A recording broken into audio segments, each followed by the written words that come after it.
Welcome dear students to Computer Studies Standard 10th English Medium. We are in Chapter 7 Functions in Calc. This is Part 4. Now this video of chapter number 7 is going to be totally different than other all video containing different functions. Here the first function which I have to teach you is about the calculation of money or calculation of interest if you have taken a loan or something like that way.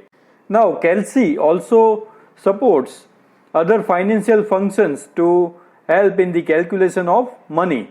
Suppose one of your uncle comes and asks you, "Beta, just tell me using your computer, how many years should it take me to pay the money I have borrowed from a bank, providing that I pay an equal amount of money every time." That is, installment amount is fixed and the rate of interest is also fixed.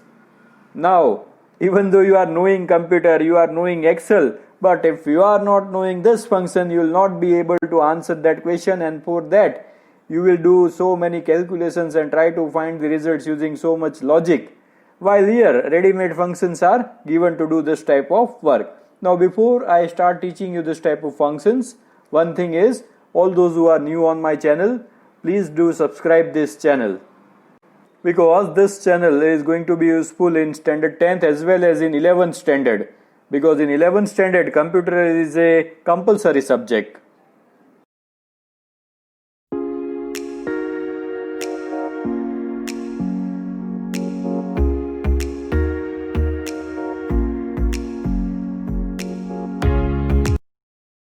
So the function used to do this type of calculation is known as NPER function. Now you may be thinking that sir should straight away start teaching us practicals. Am I right? It's easy for me to create the videos of practical, and it is painful for me to type so many things and mark the MCQs in red and these all things. But what to do? To answer the MCQs, I have to do this thing. Another thing, if I teach all this thing which I have typed here using practicals, then you will not be able to remember so many things, and you will not be able to point out the MCQs also from that thing. And that is why I am teaching using this method. Straight away don't start doing practical. First try to understand the whole concept and then do the practical. Hope this my message is clear. Okay, so we begin. The NPER function is used to calculate the period to repay your loan. Here we have to provide 3 arguments, while argument number 4, 4th and 5th are optional. The first argument is the interest rate, which is constant. Whenever you take any loan, the interest rate is always constant. The second argument is the annual installment to be paid. Now suppose if you have to pay monthly installment, then you have to multiply by 12 and put the amount here. If you have to pay quarterly installment, then you have to multiply by 4 and then put this amount. It will be written as negative. Now see, this thing is the main thing, otherwise you will get a wrong answer. It will be written as negative, as we need to subtract this amount from the total amount borrowed every time as the installment is paid. Hope this is clear. The third argument is the total amount of loan. The syntax of NPER is interest, comma installment, comma loan, comma future, comma type, as per the textbook. But really when you try to type that syntax in Excel, it will show you like this way: NPER, then brackets open, rate, comma PMT, comma PV, then this square bracket will be displaying FV, and type also will be displayed in the square bracket, because those two things are optional. Now future, that is PV argument, is used to enter the amount of money that remains after the last payment is made. Usually we repay the whole amount of the loan, so that is why this argument is optional. You have to remember that thing. Then type argument is also optional. Why? Because type argument indicates if payment are made at the beginning of each accounting period or not. The type argument value is equal to 1 when the payments are made at the beginning of each accounting period, else it is 0. Now then next thing is, there are more functions supported by Calc which deals with money management. For example, function to find the interest calculation, net present value and time of maturity. Not only this many, but there are so many functions. You can look at the other functions. Just now practically I will explain you this function. Now this much I have typed and kept ready. Now here I will rename the worksheet as NPER. Fine. Now next thing, first thing which we have to enter is the total amount of loan. Suppose if the loan amount is rupees 1 lakh. Okay, I will increase the font size little bit. Okay, the total amount of loan is rupees 1 lakh. Then comes the rate of interest. Now here you have to remember that you have to add the percentage sign. If you don't add percentage sign, then it will give a wrong result. I have tried it, that is why I am telling you. Fine. Then next is yearly total installments. Now as I told you just now that if the installments are per month, then you have to multiply it by 12. Then because generally installments are monthly only, that is why I am telling you. In textbook also it is given like this way, that rupees 1000 per month. So remember this thing. Then next thing is the function used. Now here we are not going to take the 2 optional arguments, we are going to take only the compulsory 3 arguments. So which will be the first argument? It will be B2, that is interest. Second one will be B1. Now here it will be B3. Now here you have to remember that it should be negative, because as we are paying the installments, our amount is means this thing is getting deducted from the total loan. So remember to add minus here and then B1.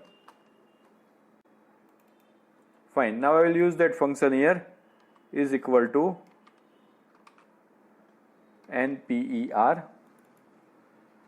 into bracket. First one is, see here we have written, so we don't have to think that this time, B2 comma minus and then B3 comma total amount, that is this thing. Now I close the brackets. Fine. So this is the answer. It will take 13.5 years to pay the complete loan. Now here in your textbook only one function of this type of thing is taught, but in fact there are so many functions. Where is it? Financial functions. See, so many functions are there. You can have a look at these functions, future value and interest rate, and so many things are there. So now I am giving you a puzzle. If anybody is able to solve the puzzle, try it. Here what thing we have found? We have found this thing, right? Now you take an example in which you have to find this thing, rate of interest. Okay, remember I am asking you 2 questions. First thing is you have to find the rate of interest. Second question is you have to find the installments to be paid. In that case 2 things will be given, that is total loan taken, rate of interest.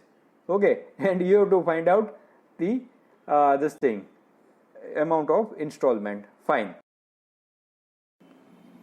The functions so far we have discussed are simply considering some arguments, processing them and returning some values.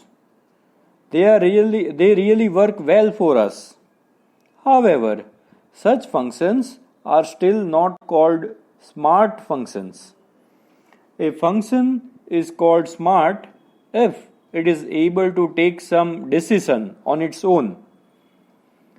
For this, we need conditional functions that can make decisions based on the set of predefined conditions. Now I will try to explain you the same thing with the help of an example.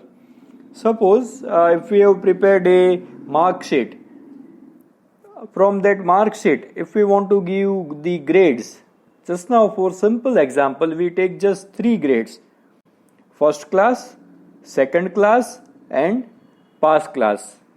Then we will have to specify the conditions, we will have to give the conditions to the Excel that if the student's marks are above 55% and lower than 60%, then he should be given first class. If he gets marks between 48% and 55%, he should be given second class. And if he gets marks in between 35 and 48, then he should be given third class or pass class, right? So after we specify these 3 conditions, the Excel will give us the output according to the marks. So this thing is known as decision making or making decision by Excel. Now there are many such situations which need this type of descriptive logic and predefined conditions. Calc offers a set of such logical functions that simplifies the job.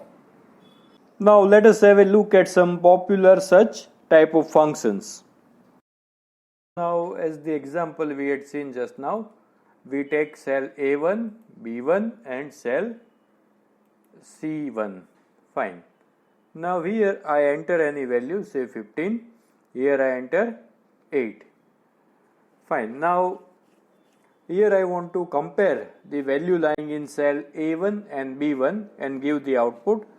So I will use if function, if brackets open.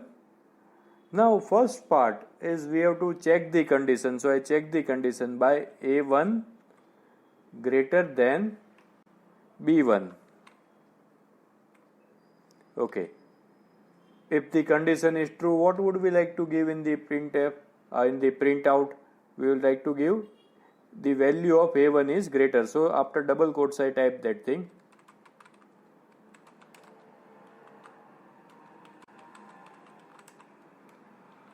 If the condition becomes false, what would we like to print? We would like to print B1 or the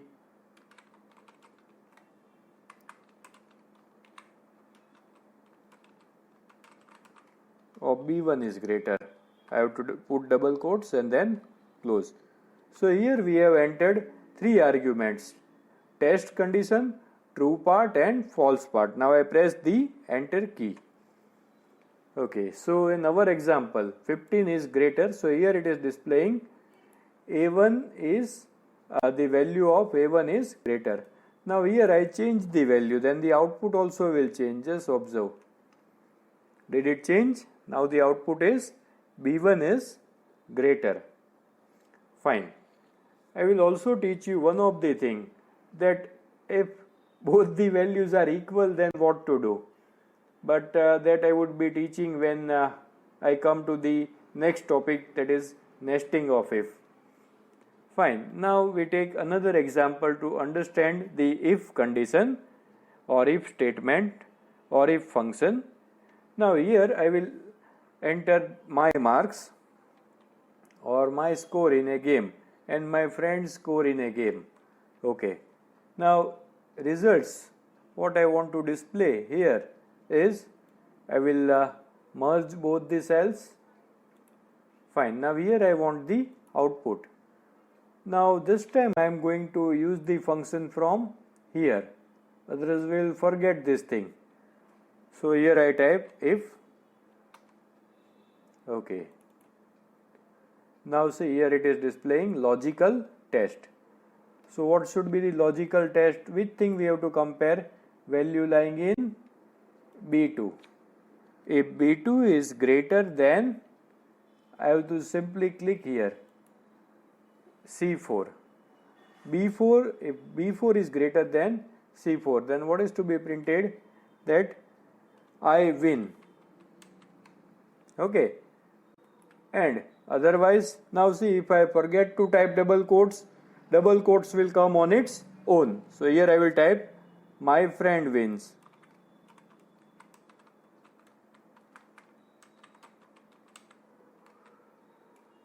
Fine. Now I click OK. So here, since 20 is bigger than 13, so my friend wins is the output. If I change the value here, then the output will also change. So this is all about if. Now we are going to learn about the nesting of if. What is the meaning of nesting of if? Nesting means checking multiple conditions. Now see, in the results, we have to give different grades, say A1, A2, B1, B2, C1, C2, D grade and E grade. These many grades we have to give. Am I right? So to give this type of grade, we need to check so many conditions, that if the marks are so and so or between so and so, then he or she should get this grade. Otherwise, if it is in between this two cell range, then he should get this many marks. Now here in the textbook example, it is given instead of A1, A2, it is given first, second, third and fail. Only 4 conditions are given. In practicals, I will teach you about how to give A1, A2 also. And this topic is little bit confusing and difficult. So I will explain you peacefully. Okay. In practicals also, I may take 2 examples to explain you the same concept, so that it goes clear in your mind. Now, according to the textbook, example, it is given that the marks are to be stored in the cell A1, and you have to compare it with different marks, and according to that you have to give the output. For example, if A1 is greater than or equal to 60, okay, then what should be printed in the true part? First class. Else another condition is to be checked. So here you don't have to type anything in double quotes. You have to type the another condition, that is if A2 is greater than 55, greater than or equal to 55. Now see, when we come to greater than or equal to 55, it already means that it is less than 60, because it is in the false part of the first condition, right? So here the output will be second class. And if it is still less than 55, then what to do? So there, instead of false part, we put another condition, that is if A2 greater than or equal to 48, comma, double quotes, third class. And in the textbook it is given that else fail. In reality it is not like that. It is not like that way, that if it is less than 48, then a person is failed. It is 35. But in this example, it is like this way. Now practically we will solve 2 examples of nested if. So now I am trying to teach you nested if. Here just now, as I told you, that if the marks are equal, then what should be the output, right? So total how many outputs will be there here? 3 outputs, either equal or A1 greater or A2 greater, right? Okay, so we begin. I will straight away type the function if A2 or A1 is equal to A2, then what should be B1, then what should be the output? It should be both are equal. Okay, comma. Then we check the other condition if, so I will have to type here if A1 greater than or equal greater than B1, comma. A1 is greater, comma. Third condition, or straight away the output, B1 is greater.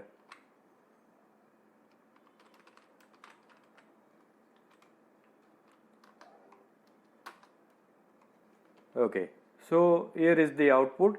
If both the marks are equal, right, then it will display equal, and if A1 is greater, it will display A1 is greater, and if B1 is greater, then it will display B1 is greater.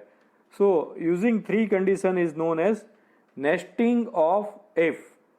Now just now it had shown me error. What was that error? Did anybody recognize? Here I had forgotten to close the brackets twice. See, I had opened two brackets, one here and one here, but I had just closed one bracket, and that is why it was showing me error. Fine. Now next example, according to the textbook what is given, that I try to solve and explain you the thing. Here there are 6 students. So first thing is, I will enter their marks, 77. I am going exactly according to the textbook.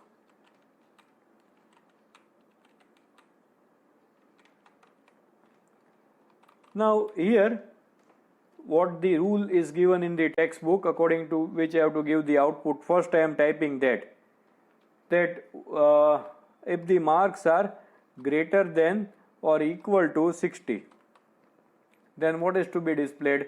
First class. If marks are greater than or equal to, see, you have to type the condition somewhere and keep it like this way.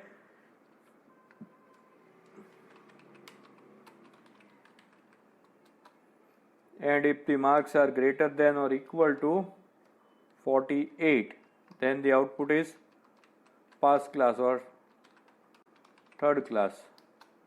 Otherwise, fail. This is the condition which is given in your textbook.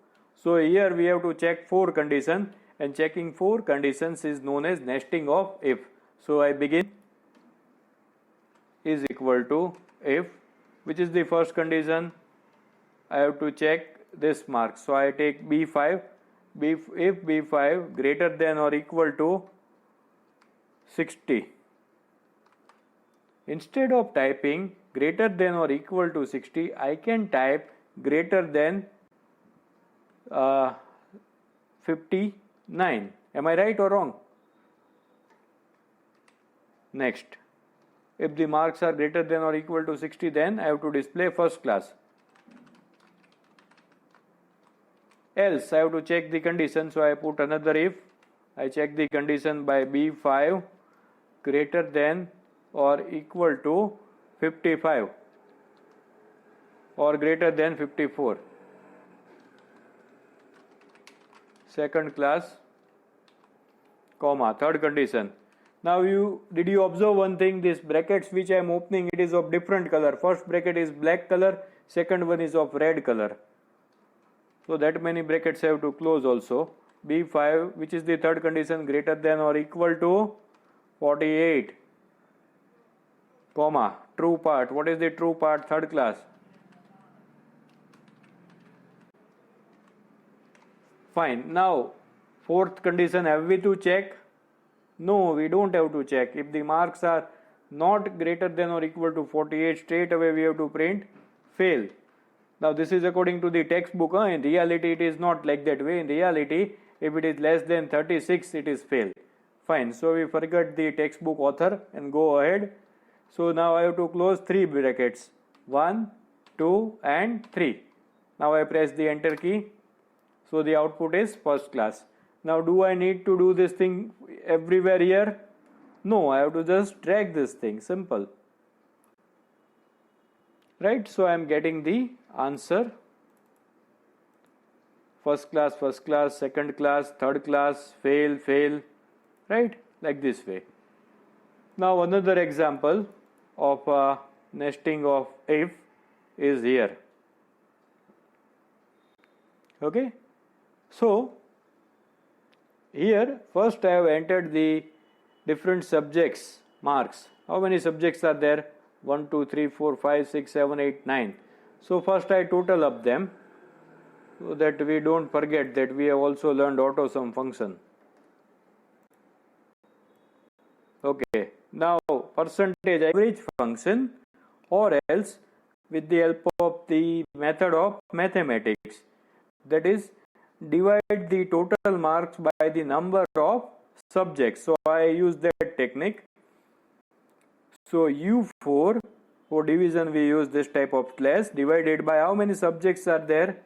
9. So like this way we will get the answer. Now I drag it. Fine. Now these are the conditions according to which I have to give the results. Actually I should give the results according to the school, that is A1, A2, A3, but I am giving the output according to these conditions given by the genius textbook author, who have given the conditions such a way 60 and 55 the grade changes in 5%. Great. After 48% fails. Superb. Your textbook author is great. Fine. So we begin. If now here something new also I will show you just now. Logical test. V4 greater than or equal to 60.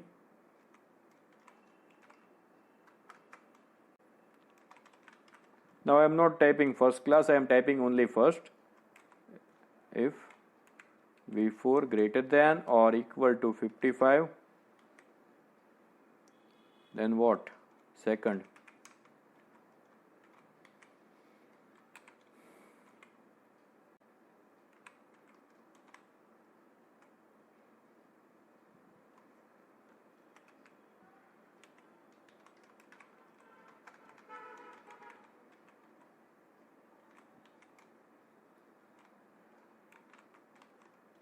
Now remember to close the brackets, whichever you open, 3 brackets. Fine.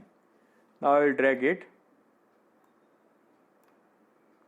Fine. Now new thing which I would like to teach you is, previously I had taught you that you can format the cells according to the condition, that is conditional formatting. So same thing I would like you to do here. You have to enter 10 students marks, okay, in which some of the students should be failing, some of the students should be getting first class, some second class and some third class. Now the color of first, second, third and fail should be different.